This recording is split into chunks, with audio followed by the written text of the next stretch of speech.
Good morning, good afternoon, evening, everyone, and welcome to this virtual event on Planning Just Transitions, a practical guide. I hope you can hear me all clearly. If you could mute your microphones for the time being, that would be great. Thank you so much.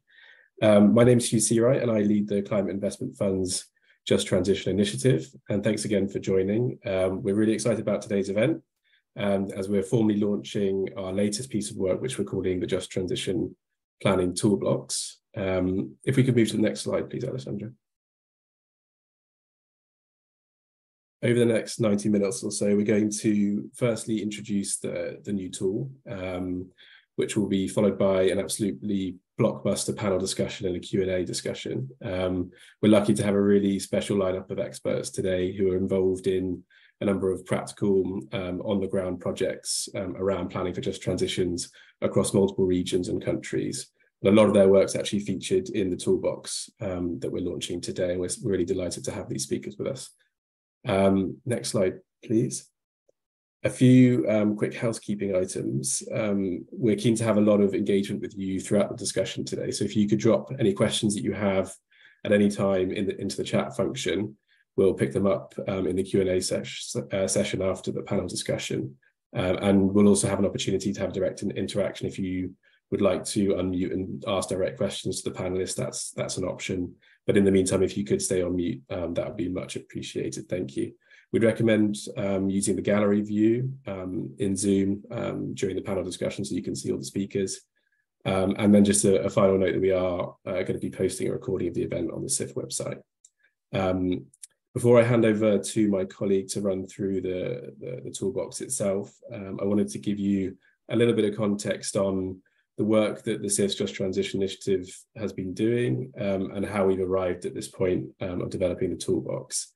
So we started off the Just Transition Initiative a few years ago by developing a conceptual framework, which essentially aims to highlight a number of commonalities across the plethora of just transition definitions and approaches that exist.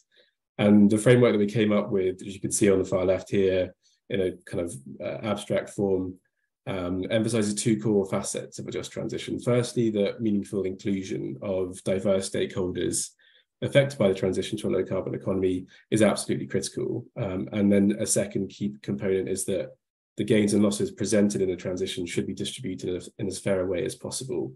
And then we also highlight this cross-cutting element focused on transformation in the transition, which can target a kind of wider range of social and economic inequalities, which can be a critical component of justice in the transition. We then use this framework to analyse how the Climate Investment Fund's investments in a number of countries that are supporting energy, land use and water sector transitions supported a just transition. And these studies came along a more in-depth study around dependency in coal sector regions in South Africa and India, alongside a series of global think pieces on just transition themes. And then over the course of all of that research, we collated all the resources that we used and put them into this publicly available resource library, which you can also access through the Climate Investment Fund's website. We found that over the course of this work that I've just described, we've experienced a growing demand from both CIF stakeholders, but also groups beyond the CIF constituency to move from discussions around why just transition is needed to finding ways of operationalizing the key principles of a just transition into concrete and actionable plans, policies and projects. This is, of course, a really complex proposition. It involves some fairly major questions around things like how do you identify and engage the wide range of important stakeholders in a just transition planning process? What coordination mechanisms might you need to help guide that kind of a process? What kinds of information and data on transition risks and opportunities do you need to make informed decisions? And then how do you actually go about putting together a just transition plan, communicating it, financing it, and monitoring its progress, etc. Next slide, please. So to help guide stakeholders through some of these complexities, we've developed this new online resource, which we're calling Just Transition Planning Toolbox, which is now available on the CIF website. And really what it's aiming to do is to bring together and organise the range of activities that might be involved in a just transition planning process. And it includes in that framework around 200 examples and tools from around the world across key sectors and operational contexts, which we hope will help planners work through some of these complex activities. So without further ado, I'm going to hand over to my colleague, Aaron Atteridge, who's the mastermind behind the development of the toolbox, to give us a very quick kind of introduction and overview of how the toolbox works. So Aaron, over to you.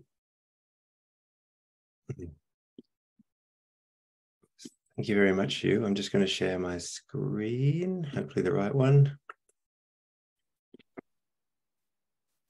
So hopefully you can all now see the landing page of the Just Transition Planning Toolbox that we're going to be talking about today. First, just a really quick background to add to what Hugh just said by way of introduction to what the toolbox is and who it's for. Its main focus, or the area in which we work with the Just Transition concept, is on low carbon, climate resilient, if you like, broader sustainability transitions. The concept of just transition, though, could be useful in guiding all kinds of socioeconomic changes. So the toolbox could also possibly be useful in other change contexts too.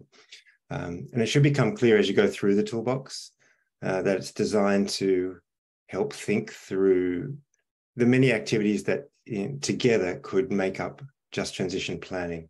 And at the same time, to help you find resources that can help users understand how to design each activity and the methods that might be useful.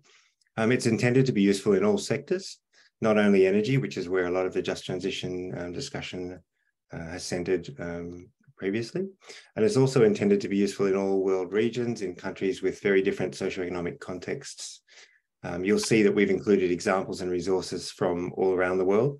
And more importantly, the insights from one place and one sector can actually be very useful in another place and in other sectors. So it's really designed to be sort of sector and region agnostic in that sense. And we also recognize that just transition planning needs to be locally designed. So this is not supposed to be a rigid blueprint that is just rolled out in different places. It's really more of a guidance resource that can help people think through where they're working in their context. What might some of the useful activities or phases of work be in pulling together a just transition plan? So in this presentation, I'm not going to cover all of the content of the toolbox, but I am going to show you an overview of the subjects that are covered, as well as the type of content and resources that you'll find inside the toolbox. So welcome to the landing page.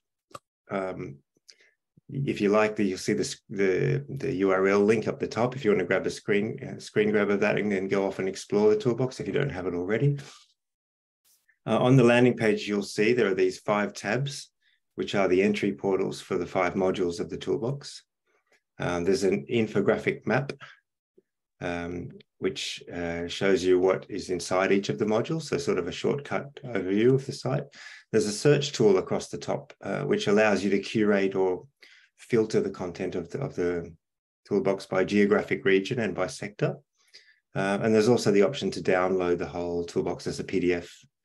And these elements are on every page. So as you navigate through and explore the content, you always have an easy way to move back to another module or to filter for a region or a sector, or to look at the map if you're a bit lost or you want to sort of navigate between different topics. I'm going to show you each of these in a moment, actually, but perhaps a good place to begin is when you're exploring the toolbox is this tab, about the toolbox. Let's see, sometimes the toolbox is taking a little bit of time to load, so you'll have to bear with us if that's the case. There's an introductory page here, which gives a little bit of the background to how the toolbox was developed, if you're interested. You'll see the very first one here is what is a just transition. I'm going to assume that actually most of you that are joining this call are quite familiar with the concept, probably aware that it's framed in different ways by different users of the term. And as Hugh mentioned in his introduction, the CIF has sort of developed its own framework around what just transition means. So it's in this tab where we sort of clarify the concepts that have underpinned our development of the toolbox and really inform the structure of the toolbox. And they are, as you mentioned, this idea that a just transition needs a socially inclusive planning process.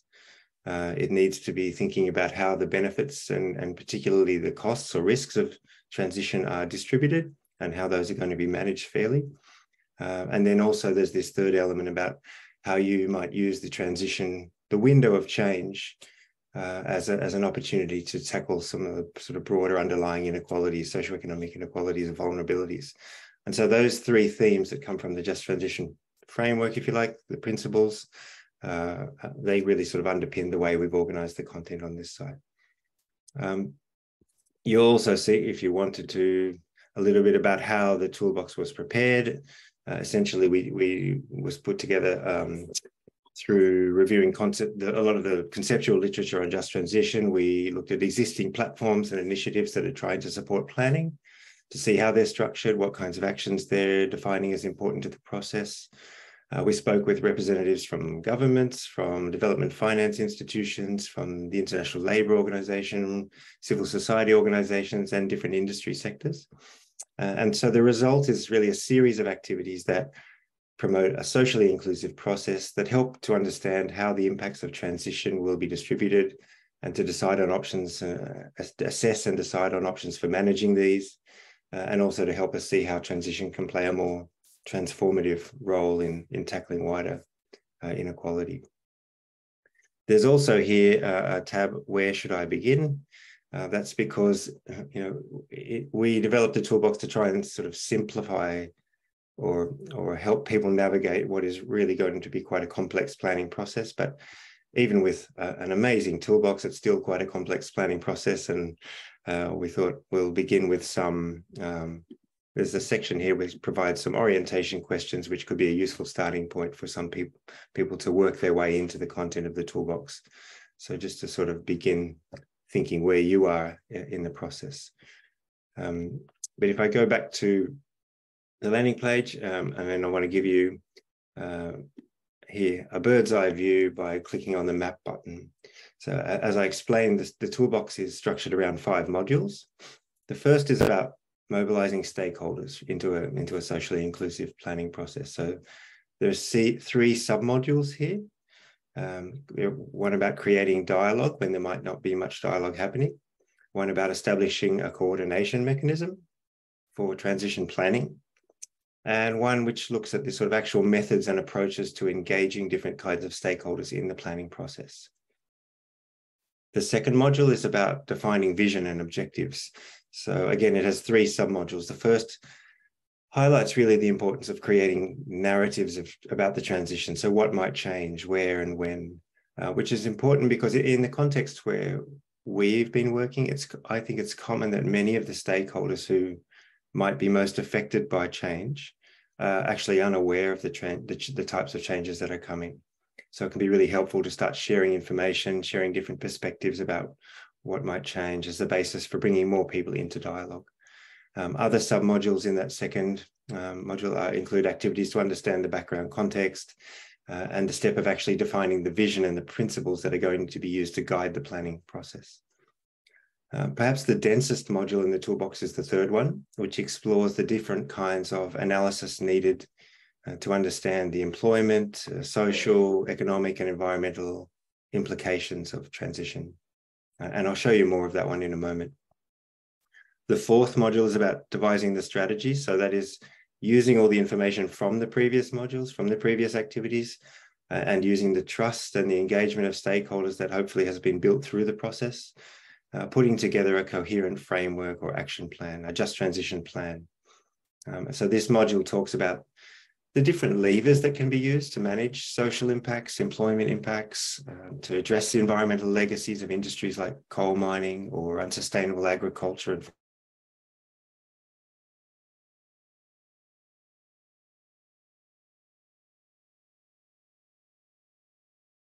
I think we might have lost Aaron. Aaron, can you hear me?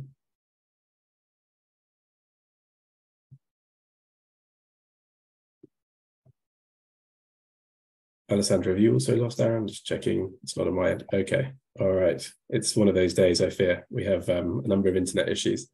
So for the time being, whilst we try and get Aaron back on the line, I think we might just dive into the panel discussion, and we'll go from there. So if our panelists could kindly put their videos on, and we'll pin you to the gallery and get started.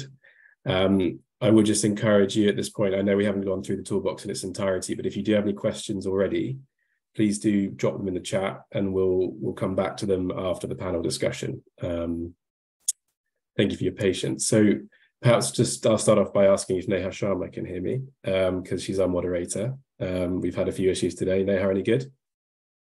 I can hear you well. I want to see if you can hear me. Yeah, perfect. There's some background noise where I am, but hopefully you can hear me over that. Okay, fantastic. Well, thanks so much.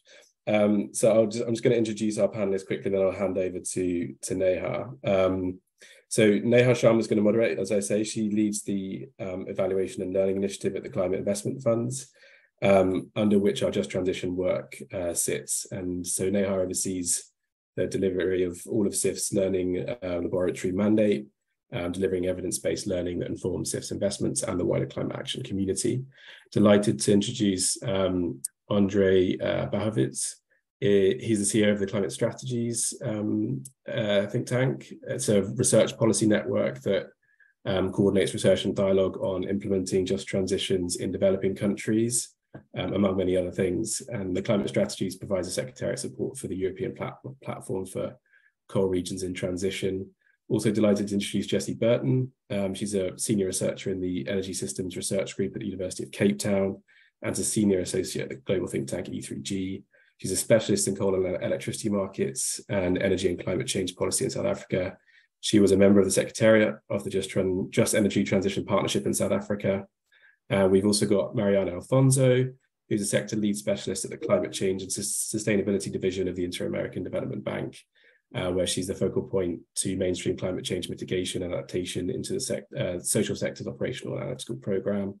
And she's working a lot on just transition, green jobs, climate shock responsive social protection programs, among others. And then last but not least, Shrestha Banerjee is the director of the Just Transition department at the iForest in India. She's got extensive experience working with Indian and US-based environment and public policy think tanks in areas of improving environment and resource governance. And her current areas of work include climate change and just transition, mining and benefit sharing, environmental justice, and participatory governance. Thanks so much all for joining. I'm going to hand over to Neha. Thanks so much, Hugh. And as Hugh said in the beginning, as you may have gathered from the introductions, we really do have a Just Transition star panelist here. So I'm quite excited about the conversation that we'll have. I invite the audience to put in any questions or comments that they might have during the discussion in the chat function. We will have a more dedicated time for Q&A, but we'll try to add the questions as we receive them. And I'll invite the panelists as well. If you see me asking a question to someone else that you would also like to answer, just feel free to jump in. Let's start with a bit of a broader look at just transition planning, because when the Climate Investment Funds started looking at just transitions now 4 years ago, we saw that very few countries were approaching this work. And since that time, the just transition landscape has evolved quite a bit, and more countries are looking to develop just transition plans. So maybe, Andrei, we'll start with you. And since you've worked very closely in a lot of European countries on just transition planning, specifically on territorial just transition plans, could you take us through a little bit, first, what these territorial just transition plans are and how you may have seen these evolve over the last few years?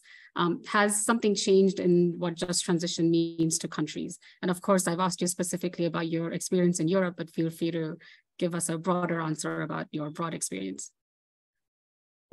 No, thank you so much, Neha, colleagues.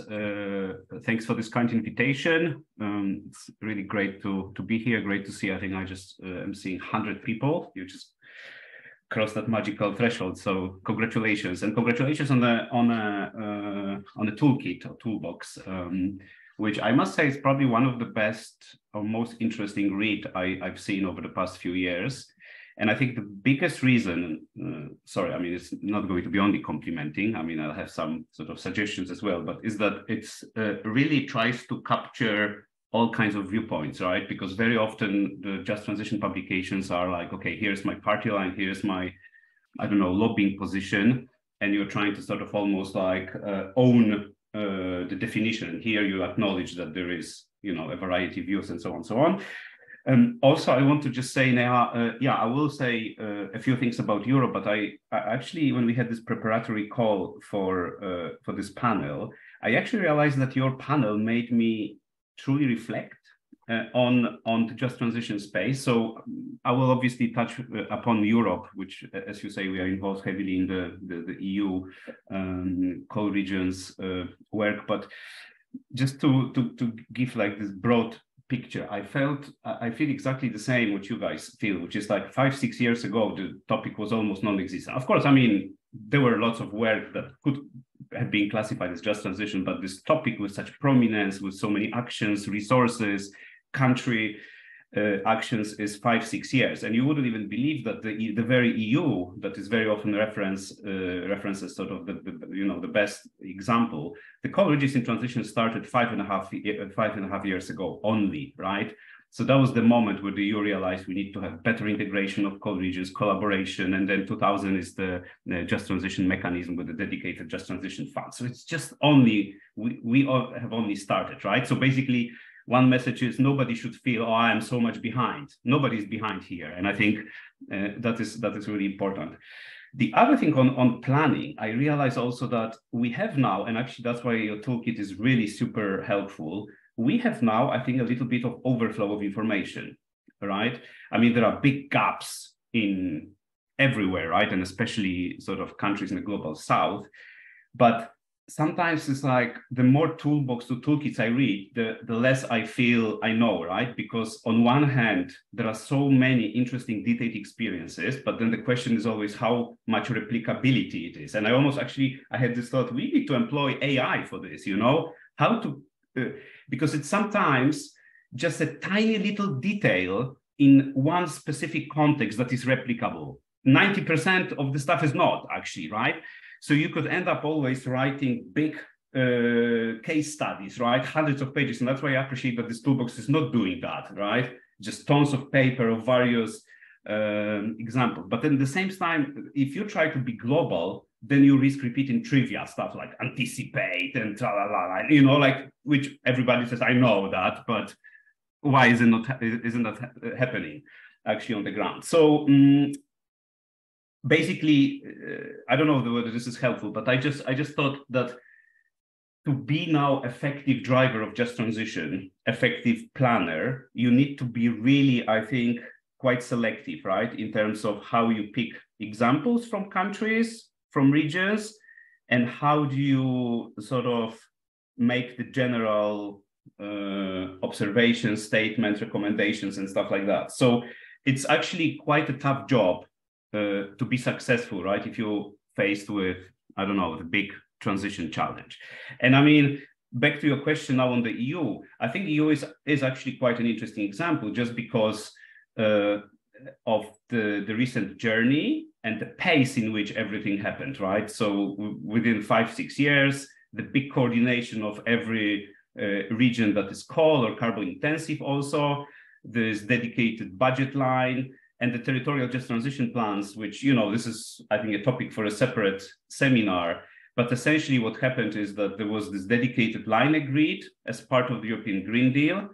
And the territorial just transition plans is a requirement for the money to disperse. The countries, the EU member countries, had to present plans until 2030 with concrete KPIs. So basically, it forced the countries to really do everything what your toolbox is saying should be done, right? And involve stakeholders, have good planning, look at transition risks, lay down concrete strategies and stuff like that. And I mean, we'll come to this later. I don't want to dominate, obviously, but yeah, there are lots of interesting examples, even countries that at the first sight appear completely unambitious. Due to that and due to this inclusive coordination process that the EU launched, they started moving. And I think this is really super, super important. I think I stop here. I don't know whether I answered your question, but yeah, very happy to be here. Looking forward to the next wave of exchanges.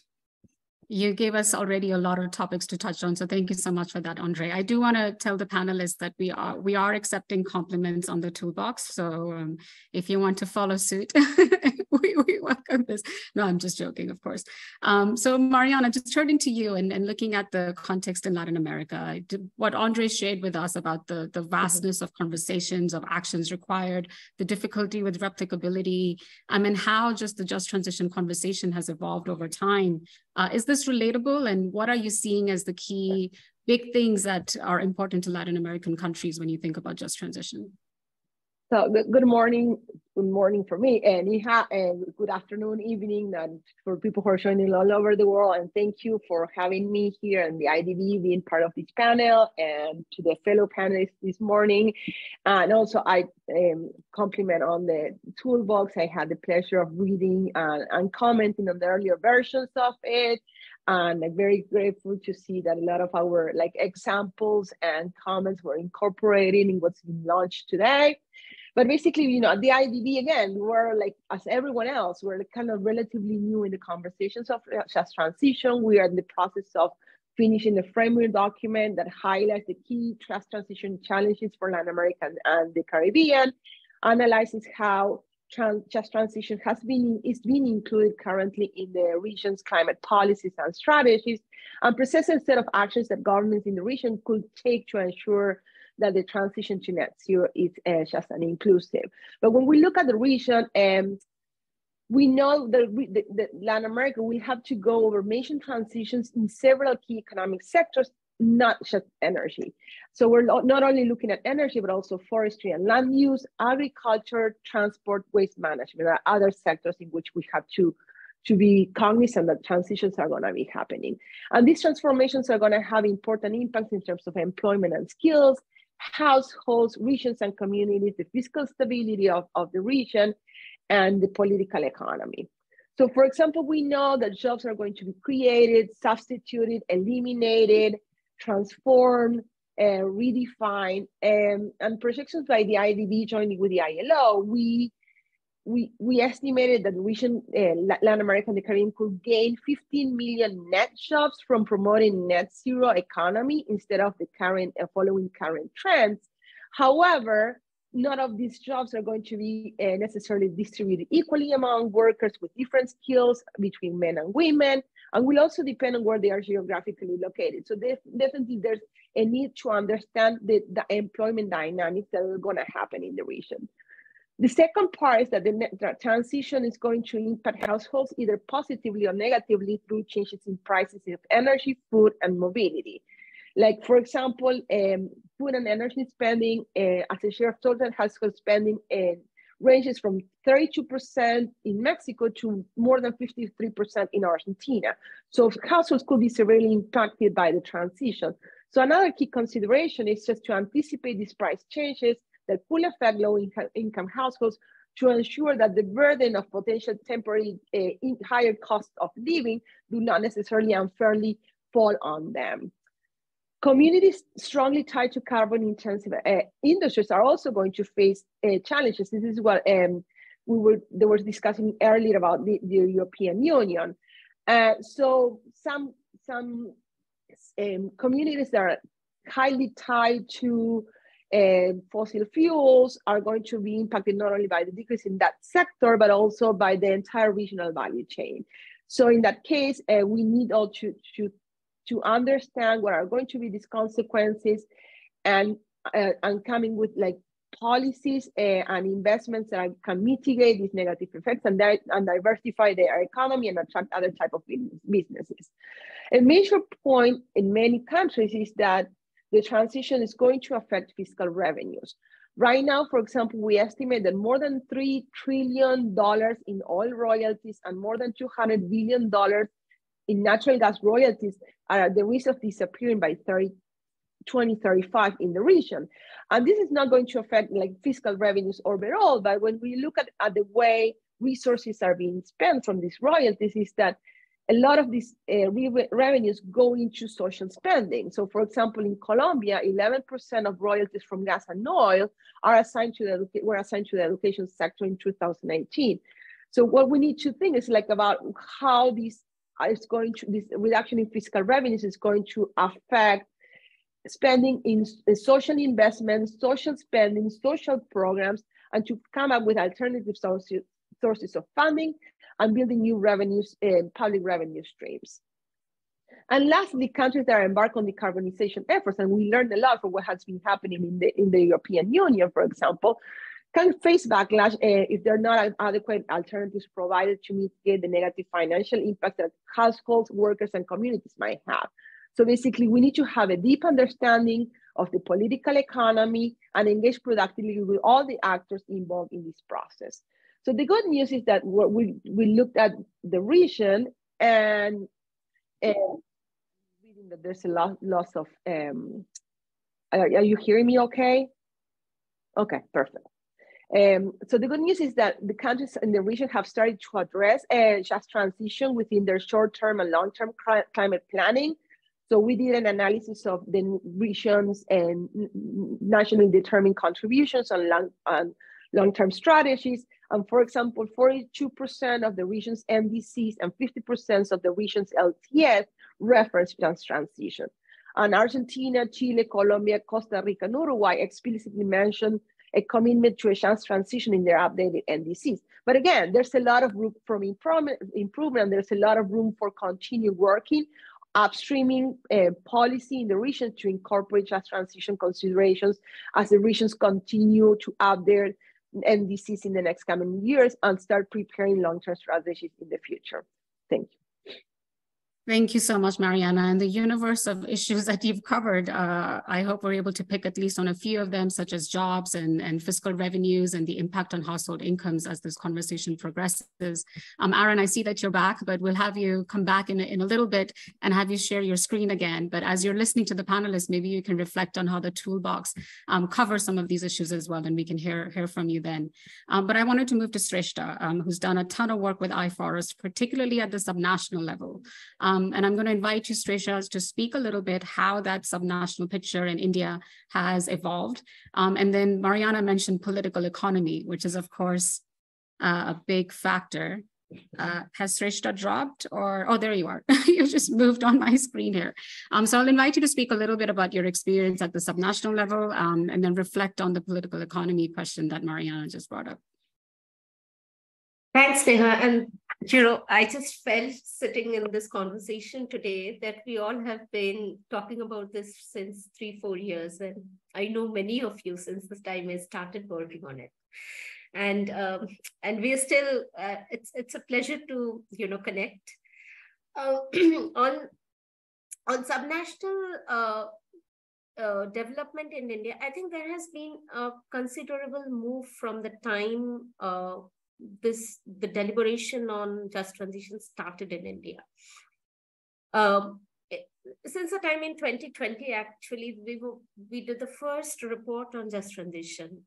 And that time, it was a very difficult conversation. In fact, there was no understanding of this topic. It was a duality is sort of mining versus no mining. That's where it stood. And the entire integration of the transition debate into a development discourse, which I think is getting more and more traction in India right now. It's a very interesting development that we are seeing, and both at the national and subnational level. Right now, you know, India is holding the G20 presidency, and if you see how the discussion is going on, is there is a emphasis on just and inclusive energy transition to also have better development outcomes. So in India, it is a larger question of energy transition plus development. And that's how just transition is moving ahead. It is, therefore, it's a very forward-looking thought that is, you know, defining the discourse right now. This is true both at the national and subnational level. And I think that is important for India, because if we look into the coal regions, particularly the subnational, you know, the states where these industries are concentrated, coal mines, coal-based thermal power plants, and a lot of MSMEs, in fact, which is very important in terms of jobs when we talk of. These are the states which are not very economically well off. It is a very centered around these kinds of industries. There is a lot of issues of underdevelopment. So if the conversation on just transition had been something going away and not a forward-looking thought, then it would have been a very difficult conversation, in fact, to move where we have moved in 3-year time. But I think this entire thought process of something can be done while this transition happens have helped in the the deliberations at both the national and subnational. And I think this is where the political economy of just transition comes into the India landscape. If I have to look into examples of from where it has moved, to look at Jharkhand, I mean, none of us thought that there will be a just transition task force that will be there since the conversation started in late 2020, and in 2022, by the end of 2022, there is a task force that had been instituted in that state. And that task force has also come in not just because the government of Jharkhand wanted it, but because there was a growing recognition of the issue and a drive from civil society and various other stakeholders to engage on this. At the same time, there has been developments at the national levels and within the industry itself, and particularly the coal sector, where just transition cells have been developed. Now, if the coal mining, Coal India Limited and its subsidiaries, the biggest coal company, in fact, in the world, and at the heart of the debate of the transition, a lot of times, has a just transition cell, all of them. Which is looking at industry level issues that the industry can deal with. So I believe there is a lot of things that is going on in terms of policy deliberations. Now, since today we looked into the Just Transition Toolbox, I think one of the key things that now we all are looking at is in fact the implementation. And that is going to be the most difficult question. I mean, we all now understand what just transition is. We understand some of the key pillars, principles, well recognized. But the challenge today is how do we execute it? And that is something that is important at the subnational. Now, here I would say that what is coming up right now is a clear understanding of it is not going to happen in one go, which was initially a thought. It's such a big challenge. We cannot have everything. We need to take it step by step. And the most important thing for a country like India is going to be, how do we strategize it? And in fact, when we did a report this time, we released it in the Global Just Transition Dialogue around April. The first and foremost thing we were looking at is how did other countries go about it? And it was a very clear picture that is emerging. Andre is here, Jesse is, we all are here, which is very clear that everyone picked on the low-hanging fruit, which was unprofitable industries, be it unprofitable mines. In fact, the European Union gave a direction, close on unprofitable mines. That's what triggered all the closure of coal mines in Spain. Therefore, it was the low-hanging fruits, old power plants, old mines. In fact, this is what it triggered, unprofitable businesses, be it in South Africa, we know Komati, Indonesia, PLN. This is what it has triggered. And for India, therefore, the subnational picture where it is driving right now, the discourse is looking at old and unprofitable industries, which for power plants which are nearing the end of their life, which is 50 years running, low plant load factor, low efficiency, poor chances of environmental compliance because the kind of retrofitting they have to do. These are the ones can be picked up for transition. And this is what the governments are quite cognizant of. Similarly, for mines, India has too many coal mines, like we have about 20 plus, and more are coming up. But around 37 to 40 mines are contributing to 75% of India's coal production, which is tied to the country's energy security and industrial development. There are a large number of mines which are old and increasingly economically viable because of resource exhaustion challenges. But there is a lot of people who are dependent on them for livelihood, and regions are dependent on them through induced economy. Now, to start with this set of mines or power plants or allied industries in all the states that they are in is the first step of the subnational action that is getting picked up. And that is where the discourse stands. And I think here is the political economy, the difficult navigation where we are very cognizant of the energy security needs because it's a developing economy. Very cognizant also of the development needs because industries are growing. But at the same time, we do not want how to act on just transition. And this is something that we need to focus on at the subnational level, which in fact states like Jharkhand, Eastern region states, many other, in fact in Western India right now we are working on, it's getting traction. The second thing that is gaining momentum in subnational just transition is states trying it to enhance subnational climate action. Because many of the transition states are also highly climate vulnerable states. Like we have worked in the state of Orissa when we did the planning, district level planning. And one of the biggest thing that the state is clearly recognizing it's also climate vulnerable state. Therefore, it has to act on fossil fuel dependent industries. And this is what is giving states the traction to work on, very similarly in Maharashtra. So this is what is emerging from the subnational picture. Now, there is a lot of deficit, Neha. I'll come back in terms of implementation because we have clear concerns of planning, financing, and capacity. I think these are the fundamental things that are going to play out because even with all this recognition, capacity and finances will become a determining issue for the scale of transition that even with, the old mines, old power plants that we are looking at, because that large-scale economic dependence that is there and the kind of fundamental transformative changes that we would like to see through the transition process. And I'll stop to that. Thank you so very much, Shrestha. And at the beginning, you reminded us how many of us have spoken to each other over the last couple of years on these same topics. But I think you also spoke about how much work has happened since then and how the discourse is moving forward, both at the national and subnational level. So that's good to hear that we're not just talking, but there's actually action on the ground. Jess, I wanted to invite you to speak also about the subnational level in South Africa. And we hear a lot about South Africa in the context of just transition. There's a South Africa just transition framework. There's the Just Energy Transition Investment Plan. I know you've been involved with both.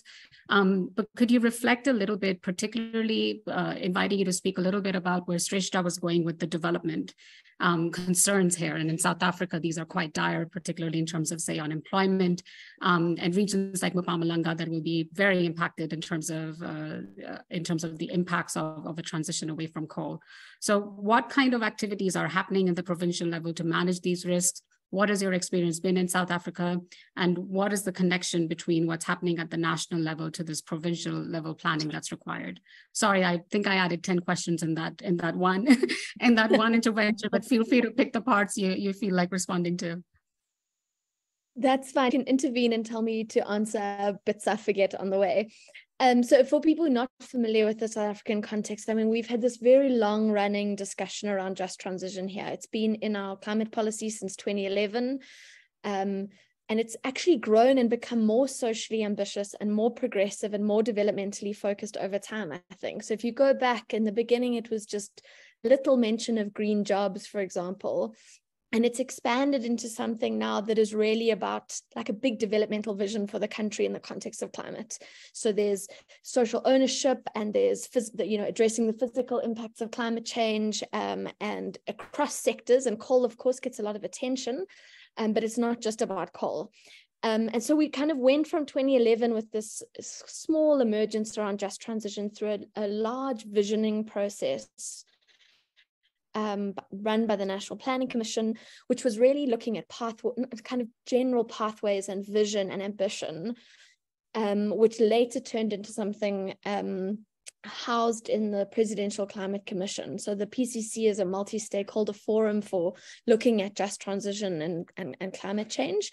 And they produced in 2022 the National Just Transition Framework. So that's the kind of national context. At the subnational context, and that national framework is it has three ways of thinking about justice, which are very specific to the kind of challenges of the South African context: very high unemployment, very high levels of poverty, very high levels of inequality and exclusion. And so it has distributive, restorative, and procedural justice as the kind of vision of justice in the just transition. And then it has specific kind of policy interventions, and then it also covers various sectors. So coal is a big one, but as I said, agriculture, tourism, kind of where these impacts are going to come in multiple ways. And then at a subnational level, this is really where the coal impact comes.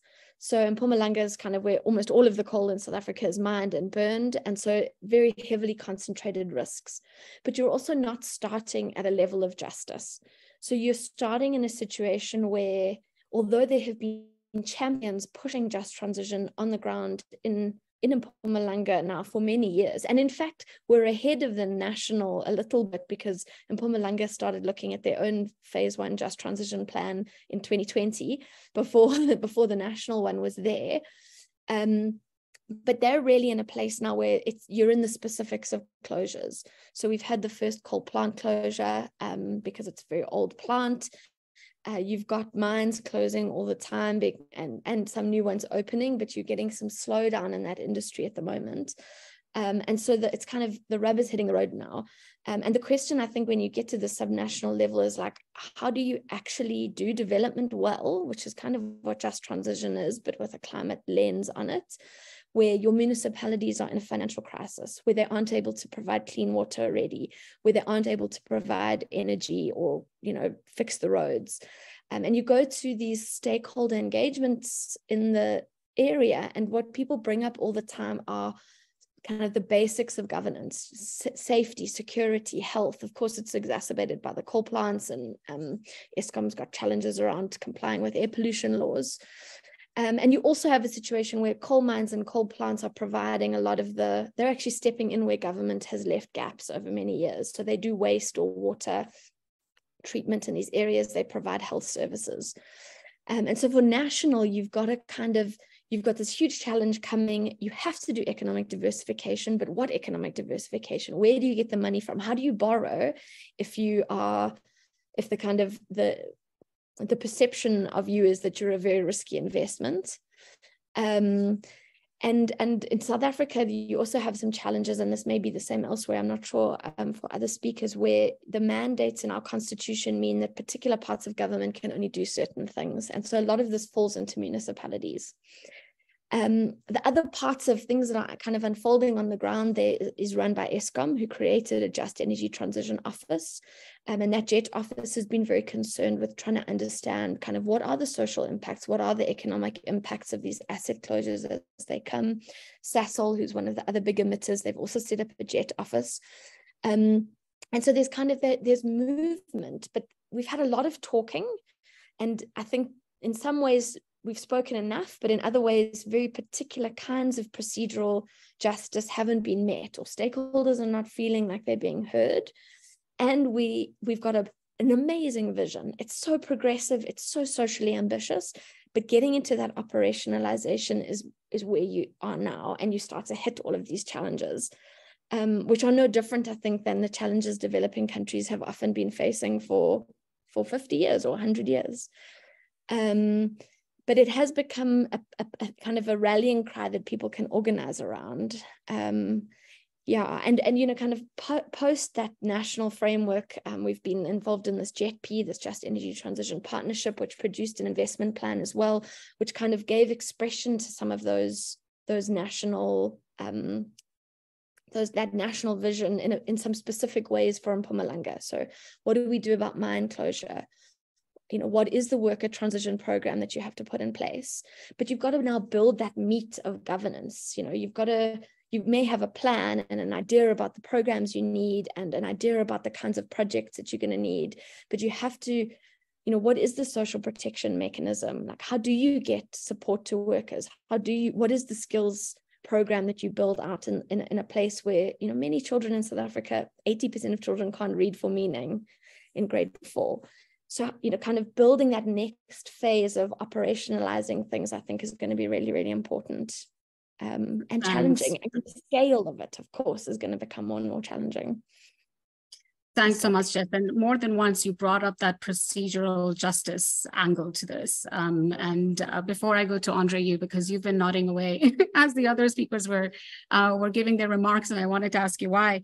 But Jess, could I just follow up quickly on this procedural justice aspect? Who was involved in South Africa and who wasn't? Were all the people who should be involved in actually having influence on decisions and framework development and figuring out where the money should go, were they involved, or was somebody missing?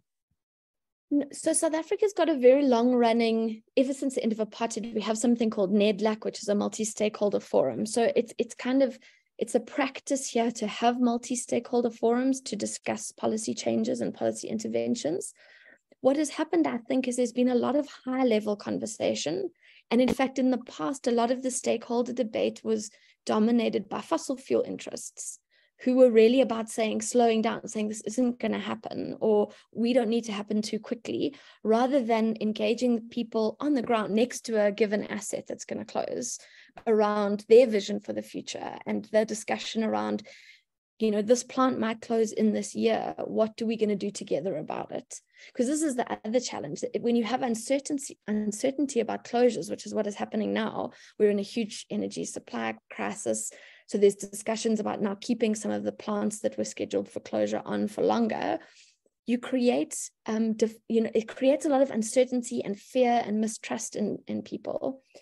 And also, despite all this long running, we've had a decade of national conversation about just transition.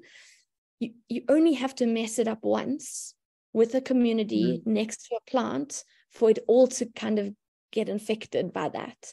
And so it's absolutely important that people are involved and that there's support for community members to come to events, And the PCC have done this. They've done it in provinces and in towns.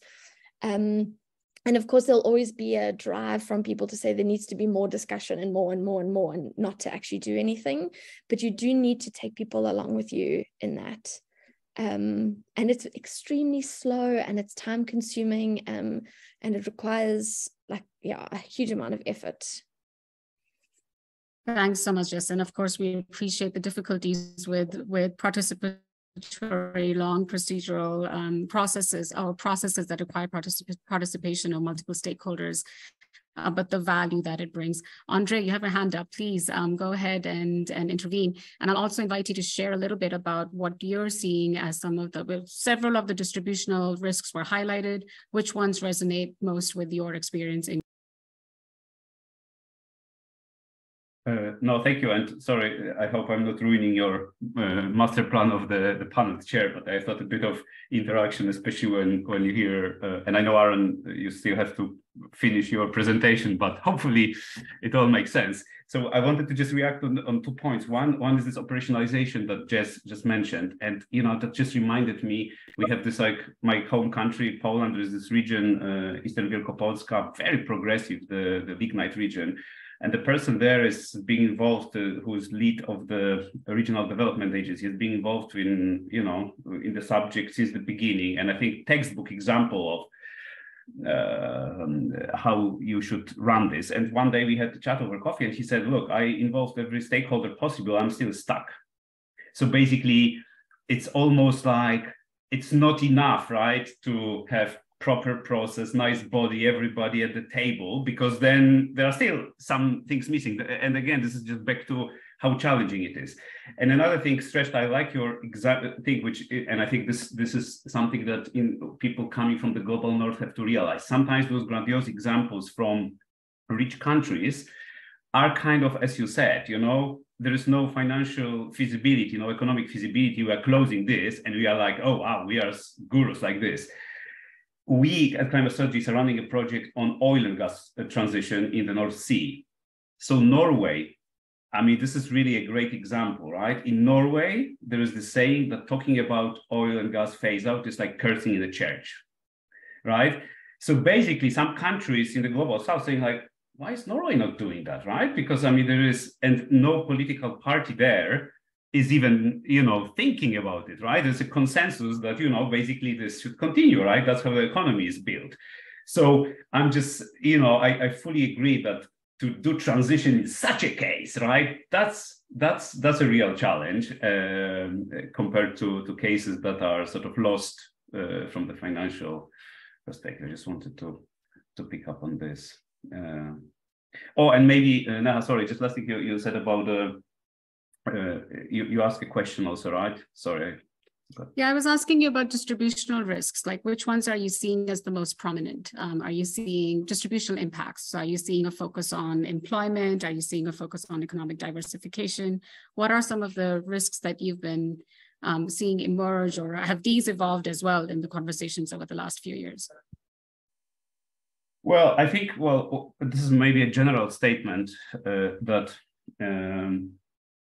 again, sitting where we are, which is where I am, which is sort of London or EU, but trying to actually work in the global south, is that a lot of the focus on how to deal with risks are very sort of technology, maybe finance centered, right? That and I think this is very philosophical, which is that, you know, like believing in sort of money, technological solutions, the sort of the economic instruments as a solution.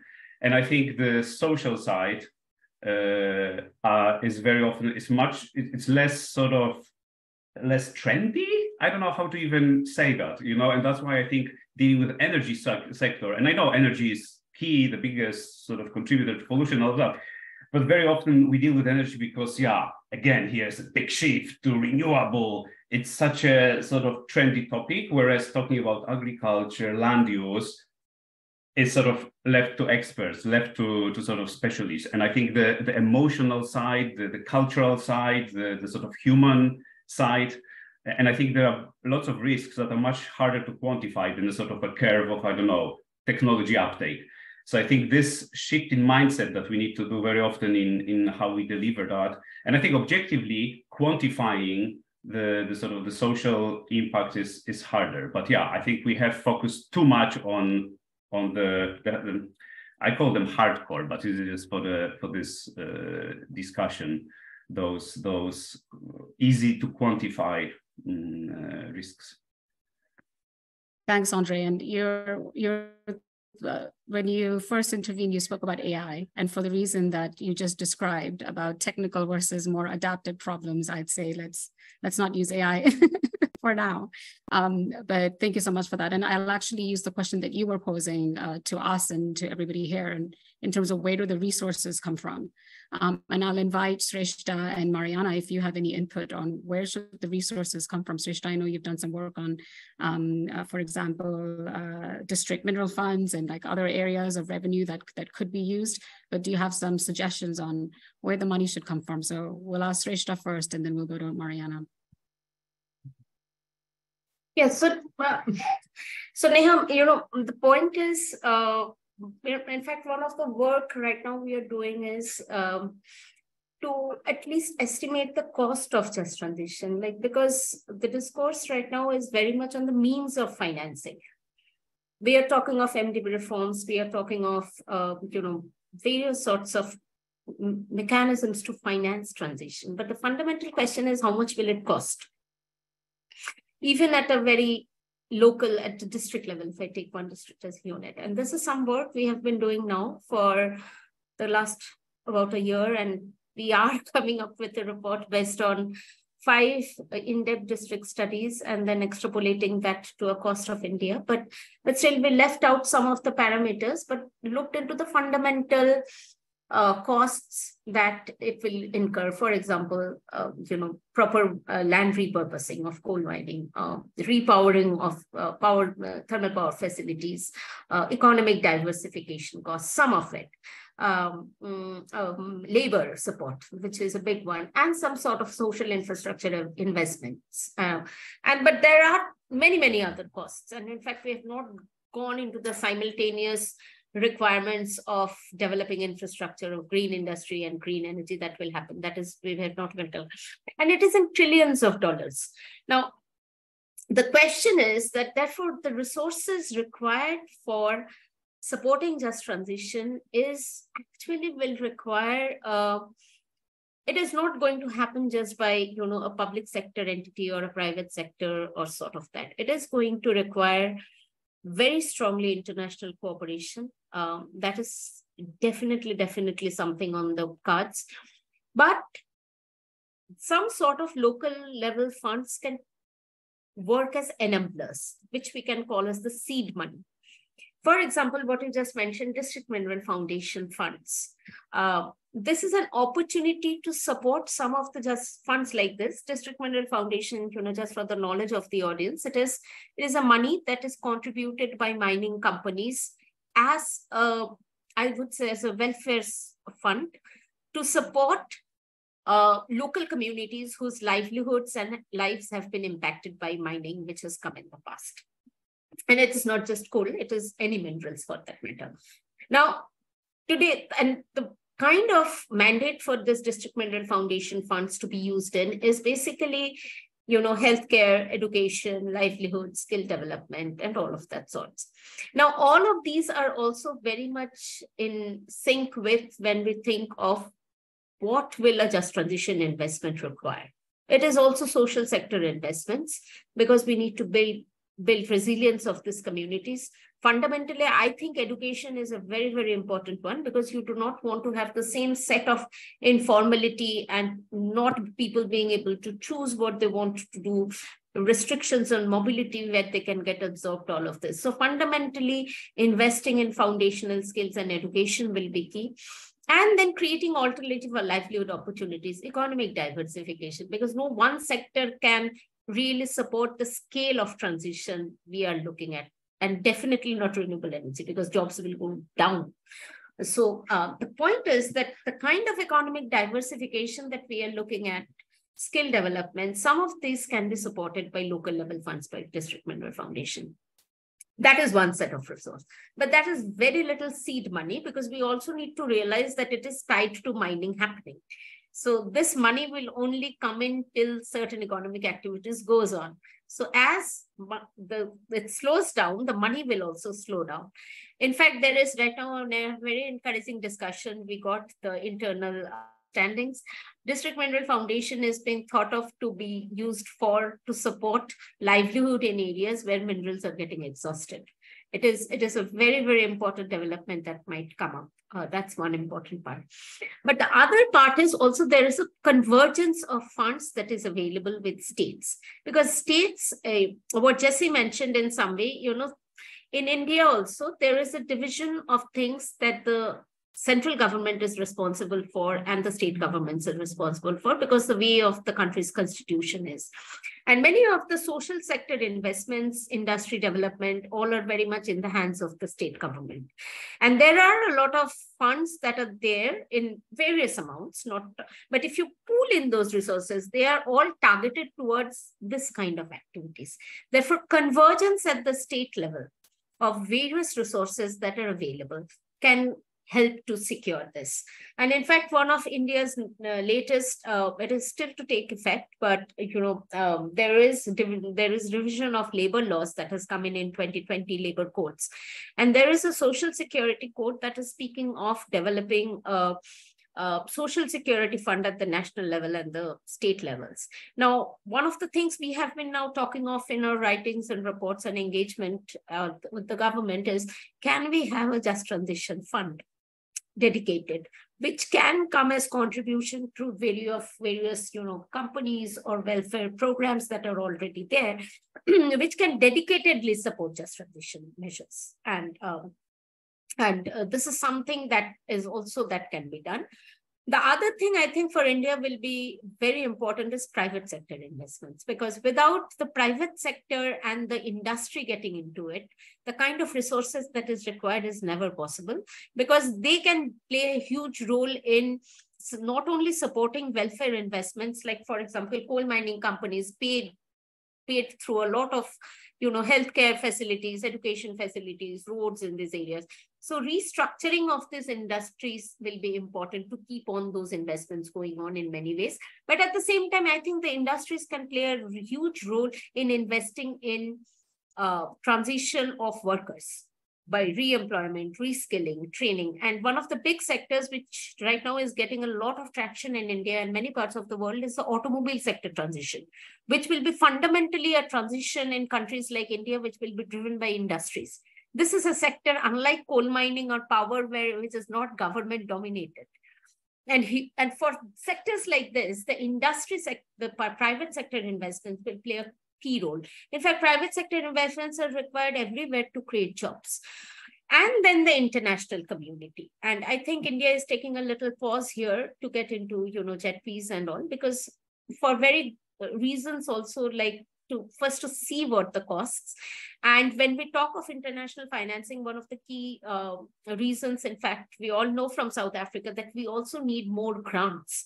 In fact, the report we are coming up with is a broad estimation also shows that about 40 to 50% of the investments should come as grants, because or very, very low concession loans, because otherwise it will be very tricky. We will be riddled by more debt, when we are looking at financing. So, so this is a mix of things that we are looking at when we think of resources to support just transition. And I'm not only talking of financial resources, not going into the human resources side, because clearly institutional mechanisms and the capacity to execute this, plan this, all that will be a huge, huge demand at the local level, particularly because we have seen with past, investments that sometimes, despite the money being there, things don't just happen because there is not enough capacity to undertake this kinds of planning, execution, monitoring. Accountability will be a huge issue as we move forward on all of this delivery of services. So I'll stop to that now. Thanks, Rish. And of course, again, you've highlighted multiple dimensions of this resource constraint problem and the role of sort of seed money that could come from local agencies or national pots of money that may be required. You've spoken about the role of the private sector. You've spoken about the role of grants. And I, of course, appreciate your emphasis on education and capacity and economic diversification, which, of course, are all big conversations when it comes to just transition. Mariana, I wanted to open up to you and say, what is your reflections on where the money will come from, and a lot of the ideas that Srish has provided and some of the developments in country that she shared as well? Are these relatable? So one of the things that one of my colleagues at the IDB did a study last year, and a lot of the money, it's basically just repurposing existing funding. So basically, it's not necessarily spending more, it's just spending better and differently. And a lot of the investments that are needed to support just transition are actually development investments. So some things we need to do in order to grow in an economically inclusive way. So we have to make sure that, like, again, this is like just economic development, not necessarily something apart from that. And there's a lot of things that repurposing of current expenditure that could be done to support a just transition. The other thing is that, like, a lot of benefits could be associated with just transitioning out of coal and the fossil fuels that actually could imply savings in the medium long term. For example, when you're thinking about the health benefits of a transition, and how can you use those savings towards supporting, for example, some of the policies or programs for the transition. But I want to go back to the point that was mentioned a little bit earlier about how sometimes in all of these conversations, we talk about the technology, we talk about the regulatory framework, and we forget about the people. And it's going to be very difficult to decarbonize and move towards net zero if we don't have the trained human capital that we need for that. And we don't, and not only like train, but also how, like, for people who are going to be affected by the industries that are going to be reducing in their size, how do we provide them with new skills so they can actually have a productive life in other sectors? So I think the issue of human capital development is key, and it should be part of the conversation. And that's something, for example, that we're trying to do, at least at the IDB, with in Ecuador, in which thinking a more like kind of a very comprehensive plan of thinking about green jobs, in which it's not something that is done only by the Ministry of Labor, but it's a conversation that is having right now between the Economic Ministry and the Ministry of Planning and the Ministry of Labor, and also the Ministry of the Environment, with the private sector, because we need to be very cognizant of what the skills are being needed. It was mentioned like 2 minutes ago about how in some particular sectors, the transition is being driven by the private sector, and the private sector has already started transitioning, and that's very clear with the electric vehicle conversion, in which this private sector has moved forward and public policy probably is like lagging a little bit behind. But again, there's a lot of catch up to do in terms of making sure that the training institutes have the capacity and the programs that are needed to produce workers that have the skills that are demanded by these sectors, and how we can complement private investments with public investments and have like a pipeline of workers that have the skills needed for the transition. So I think those will be kind of my, like trying to be brief, some of the reflections, but again, like thinking seriously about the human capital component of that, skills, repurposing the skills, but also that more than like, it's not necessarily like big financial investments if we think about how we're spending right now, how we can repurpose some of that spending towards a little bit more kind of intelligent way of spending and investing. And Mariana, before I go to the hands that are up, are there good examples of this trained human capital and resources going into this from the Latin America region that you can share with us? So we're like, I was mentioning like a little bit of the case we're working with Ecuador, and like, for example, part of that has been supported by funds from the Climate Investment Fund and jointly with some IDB loans and technical assistance. But for example, we developed with Ecuador like a 4-stage approach to systematically look at the issue of green jobs and green skills in the country. So we started, for example, like understanding the context and the situation and the opportunities that the decarbonization, the country-specific decarbonization pathways might bring in terms of employment. So we not only, we looked at several sectors that are included in the country's NDC, but then again, creating the institutional environment in order to promote employment and skills development. So for example, like the creation of the first one in Latin America of a Green Jobs Coordination Committee to create policy coherence and coordination between different sectors and making it a connection with the private, with industry and the private sector for skills development.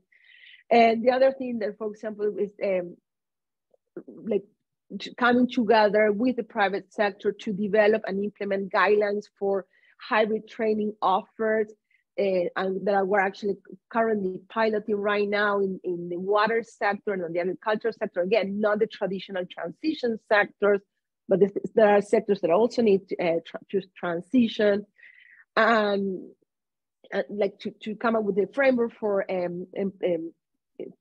supporting and this human capital production, and also like labor intermediation. So for example, like the country already had a labor intermediation platform, it's called Encuentra Empleo. So one of the things it just launched a couple of weeks ago, a specific window within that job intermediation platform that is specifically for green jobs. So basically where job seekers can go and find information about like jobs in green or greener industries, what type of training and skills, what type of training is available for them to acquire the skills needed, what type of skills are needed for that.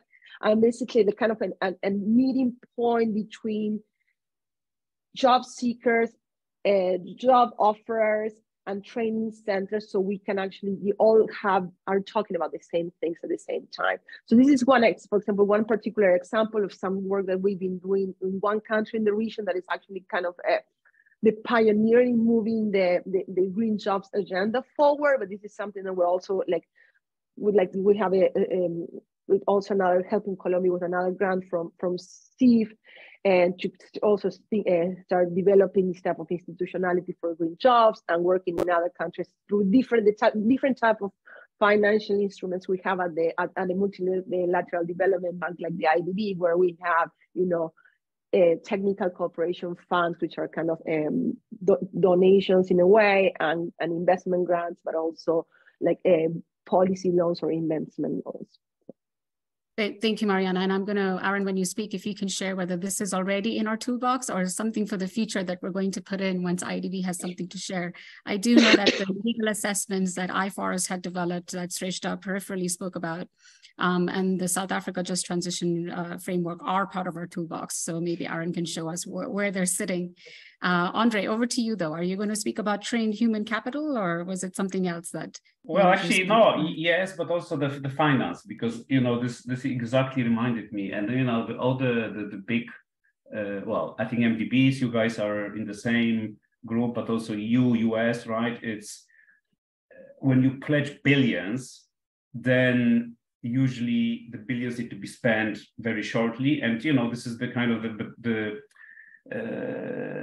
it's great, but at the same time, it's a curse of those programs, right? That you have an end date, and then the easiest is to spend on a big infrastructure investment, right? And then spending it on some sort of tailored community-led involvement, first of all, is harder to disperse the money so quickly. And I think it's just less costly, you know? So sometimes in order to spend billion, you need to build, you know, the big installation of a kind, right? So sometimes it can actually create the anti sort of just transition spirit. And I think that's something that is also down to people managing those funds and so on, so on. So I think this is one of the key challenges, I think, in the planning for just transition. On the human capital, that really resonates a lot. So for one thing I wanted to mention is youths, which I think we didn't really mention. And for instance, you know, speaking at the EU, Estonia is a very interesting case where they really did a very nice engagement. Actually, I think they used AI, to be honest, to pick the best representation of various groups. I mean, Estonia is a small country, it's a shale oil, but basically they I think, well, I don't know, you know, remains to be seen what it actually has done, but they had very nice sort of engagement of young generation in the territorial just transition plan.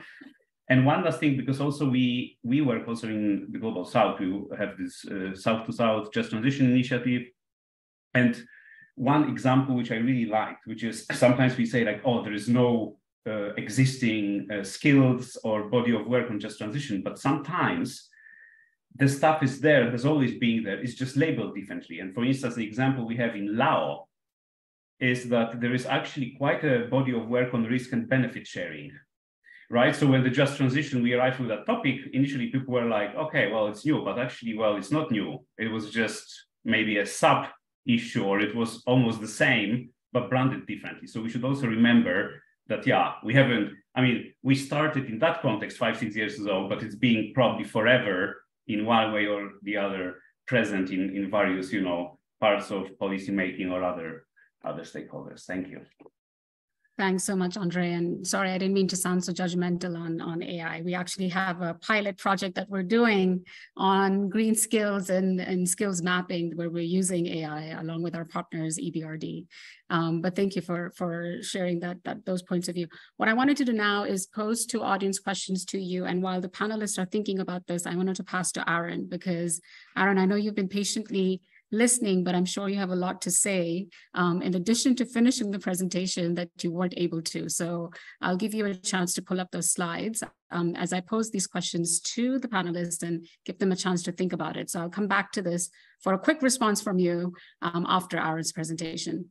So the questions from the audience, there are two here that have been highlighted for me. And the first is on Kadir from AFDB would like to know if you have any experience on a cross-sectoral approach as an entry point to just transition versus a sectoral approach.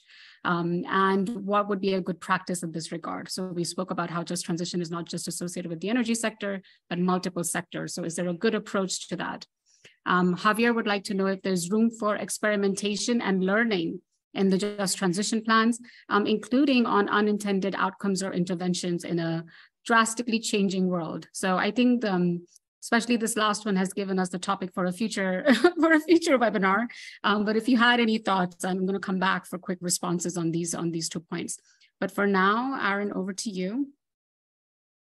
Thanks, Neha. Alessandra, can you make me a co-host for the meeting so I can share my screen?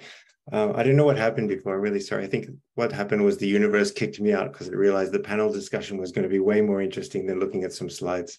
And so I'm totally on board with that. That was great.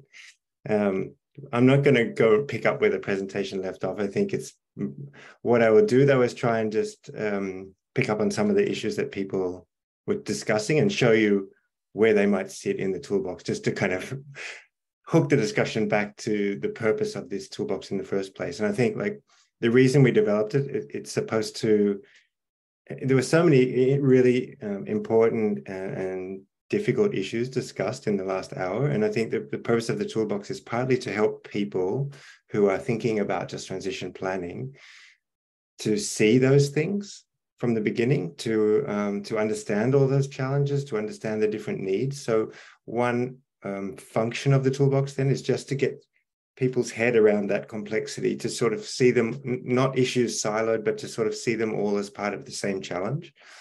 And if you like, that's, you know, when you look at the structure of the toolbox, that's supposed to be how it works. Let's see if I can share the screen with you again. If it kicks me out this time for sharing my screen, then just, you know, go on without me and enjoy life. And then the second part of the toolbox is really to then say, like, once you've seen that, once you've understood that this spectrum of challenges and needs, is to find some of the examples people were talking about, to find guidance on, not guidance on what solutions will work, like they need to be worked out in every specific place, but guidance on the methodology, guidance on a process, or different ideas that could be tried to get to those solutions, to find them. So that's the kind of thinking behind the toolbox. So there was a lot of discussion about mobilizing stakeholders. So there's for instance, a module here on mobilizing stakeholders. If it loads, this is where it kicked me out last time. So let's see what happens.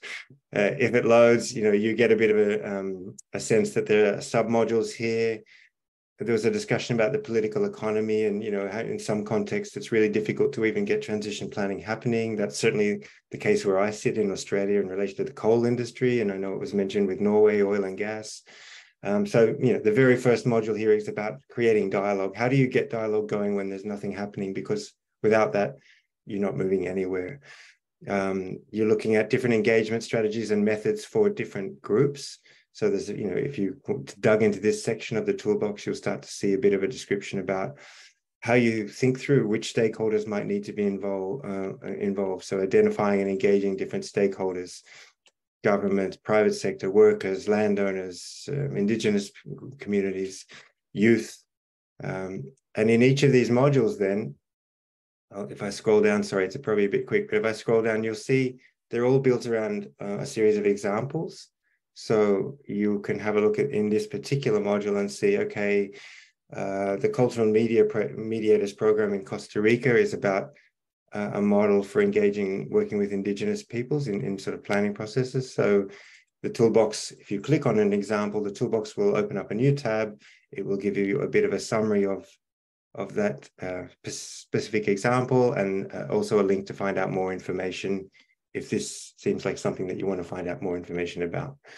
If I go back to the main page, there's also a list of resources then under each of these sub-modules. So for instance, there's things here about coming from Mariana from the Inter-American Development Bank about stakeholder engagement methods or stakeholder engagement guidance. And so the whole toolbox is sort of structured around that same way of working, if you like, that same series of content. So if I quickly have a look at module 3, I won't go through them. I just want to show you, there's a lot of talk about employment impacts, about social impacts. Mariana was talking about the fiscal macroeconomic impacts. So in module 3, you find a lot of methods and discussion about different ways of assessing those impacts, and lots of examples then of where those methods have been used. So you can look at, for instance, a green jobs analysis. You'll get a bit of a description of what it is, why it's important, or why it could be useful as part of a transition planning process. You see the examples come from Europe, from Asia, from sub-Saharan Africa.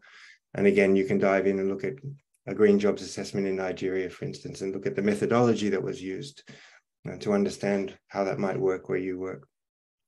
You can go to the ILO organization. If you click on a link in any of the resources, it actually takes you then to the original host of the resource. So in this case, an ILO guideline. So the toolbox is supposed to make it, it's a conduit to help you move through those things. The only other thing I wanted to show you before we run out of time is There was some discussion about how this applies in different sectors beyond energy, which is really important. So the search tool at the top of the platform allows you to look regionally, for instance. So you can filter the content of the toolbox by a region. So it's not saying this is the only thing that will be relevant in the Middle East and North Africa, but if you really wanted to see some examples and resources that have come from that region, you could filter the content that way. And you can also do it by sector. So for instance, we have if you look at agriculture and food, I know, Andre, you mentioned this is one of the sectors that's going to be really complicated. It's going to be way more complicated than energy. And when you look at the human side of, agricultural transition and the billions of people who work in agriculture and food production. So you can get a sort of a filtered version of the toolbox to look at all the examples through the different modules that might relate to the agriculture and food sector, and that might also then give you some more content if you're working in that sector. I think I'll just stop there now, because everyone should probably dive in and explore the toolbox themselves. But hopefully that at least gives you a little bit of orientation and a sense of how the content is organized around examples and resources, and a bit of a kind of roadmap structure to guide people through. And the only last thing I would say is that we are going to keep adding to this over time. So if people who are listening have good examples for any of these modules, have interesting resources, please get in touch with us, share them with us, and we'd be happy to try to work to add them to the platform. Thanks. Thanks, Aaron. And you can see it on your screen here, but there's also a module on resources and partnerships, because that's something that came up a lot today. So feel free to browse through resources there. Okay, we don't have that much time, but I did leave a question out for the panelists that were posed by the audience. So who would like to take a stab at the cross-sectoral? I saw Jesse nod when that question came, so I don't know if I can put you on the spot there. Go ahead. So I'm not sure what's meant by cross-sectoral. I mean, I think in the place-based perspective, it's always cross-sectoral.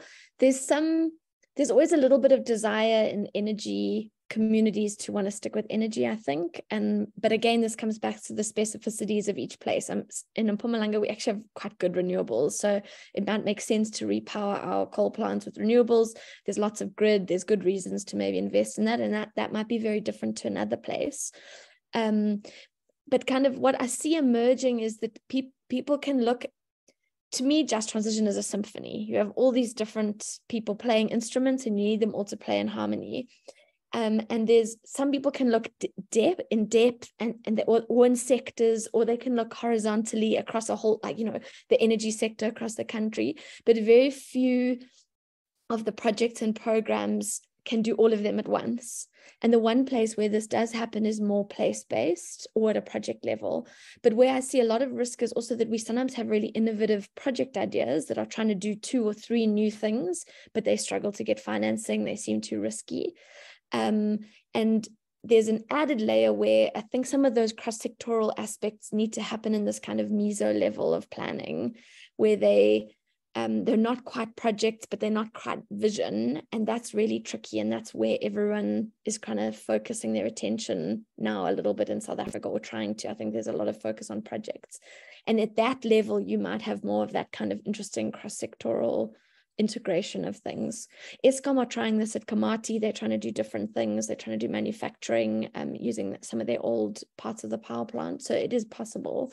But I think making it not just small projects is going to be the trick. Thanks, Jesse, and thanks for bringing up the role of place-based investments there as well. And apologies for the background noise if you can hear it. But any panelist in 1 minute wants to talk about experimentation and learning. I can go back to the example I was giving about Ecuador, and basically we were actually piloting. So we started a really small scale piloting training, hybrid training programs for green skills. So that's a way in which we're learning. So we like starting small, testing it out, doing an impact evaluation, making sure the trained people get employment, but then making the necessary adjustments before taking it to scale and before also taking it to other sectors. So that's one of the ways, for example, we do tend to do a lot of, usually with grant money, pilots, just to understand the dynamics, the impact, and make the necessary adjustments before we take it up to scale. So that's something that we normally do, and we are doing it in the specific context of, like, green skills development, where we're thinking, usually we're starting with like smaller pilot projects because it is something relatively newer. So yes. Thank you, Marianne, and thank you for bringing up the pilots. And as the evaluation and learning team, of course, we support this learning-based approach. With that, I am going to say thank you to the panelists and really appreciate all the input that you've given. Andre, you will get the last word. You can keep your hand up and then you will pass it straight to Hugh.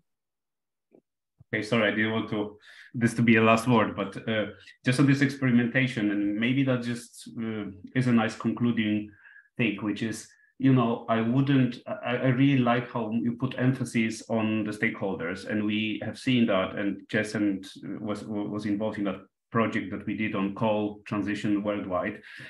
And I must say, at least approach, or our approach at Amistad, is to bring always everybody to the table, and don't try to say you're an idiot, right? If you are, I don't know, a coal sector person, just give them enough evidence so that a few months later they can come and say, and that was actually happening through that project, saying, you know what, that inspired me, and I started certain action. And of course, I know sometimes it's too late, but I think in some cases, in this hard, difficult situations, is the only way to go, rather than writing some people off. So I think this almost like for the progressive community, I would say it's very often challenging to sort of give the sector representatives a voice and allow them to just share everything they want. And maybe initially they'll be disruptors, they'll be sort of disagreeing, but the seed that you're planting will work out in many cases. You won't even know, it's even kind of beyond what you would expect. So I just really want to encourage everybody on the stakeholder side, invite everybody always, even if it at first sight appears not ambitious conversation, because those people will eventually change or start thinking of the alternatives. And I think that's what we really want to do. Thank you so much, Andre. It was a very positive and inspiring note to end on. So thank you for making that point at the end. We're obviously a little bit over time. I was supposed to give you like a bit of a wrap up or summary of the discussion. I don't know how I would do that given the breadth and depth of the points made by our amazing panelists. So, and also we're a little bit over time. So I'm going to skip on that and just thank the panelists so much for joining. I know a couple of them are on leave as well. So thank you so much for making the time. A lot to chew over, a lot to think about, some really practical insights that are super helpful, and much of which is, as we say, some of the tools are in the toolbox itself. So please do go and check it out. Much of the work of our panelists is in there already. And just to final note, if you would like to send us some examples and resources that you think we could feature in the toolbox, please do go to the FAQ page. You can fill out a form there or write to us directly. Our email addresses are on there. We'd love to kind of get your general feedback on the toolbox and any resources you think we should be including that are out there already. And then just a final note to say we are going to be translating the toolbox into Spanish and French. That's ongoing. It'll be in a downloadable PDF format quite soon, so watch this space. And I don't think I've forgotten anything, but yeah, just a final thanks to our speakers for joining, and to you for joining, and we hope to see you again soon. Thanks so much.